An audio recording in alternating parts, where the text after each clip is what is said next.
7000 8000 വർഷങ്ങൾക്ക് ശേഷവും ഒരാൾ ഇപ്പോഴും പ്രചോദനമാണെങ്കിൽ അതിലെന്തോ ഉള്ളതുകൊണ്ടാണ്.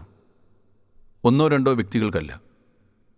ദശലക്ഷക്കണക്കിന് ആളുകൾക്ക് ആയിരക്കണക്കിന് വർഷങ്ങൾക്ക് ശേഷവും ഒരാൾ പ്രചോദനമാകുമ്പോൾ അതിലെന്തോ കാര്യമുണ്ട്.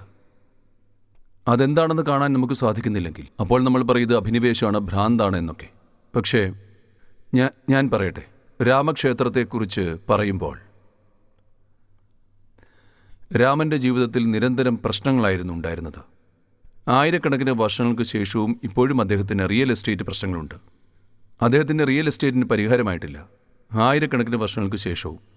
അതുകൊണ്ട് അദ്ദേഹത്തെ സ്നേഹിക്കുന്നവർ ആ റിയൽ എസ്റ്റേറ്റ് പ്രശ്നം പരിഹരിക്കാൻ ആഗ്രഹിച്ചു. സുപ്രീം കോടതി അത് പരിഹരിച്ചു കഴിഞ്ഞു. അവർക്കവിടെ ഒരു ക്ഷേത്രം നിർമ്മിക്കണം. അത് ഭക്തി തന്നെയാണ്. എന്തിനാണ് അതിനെ അഭിനിവേശം, ഭ്രാന്ത് എന്നൊക്കെ പറയുന്നത്? എന്നാൽ ഞാൻ മറ്റൊരു വാക്ക് ഉപയോഗിക്കാം.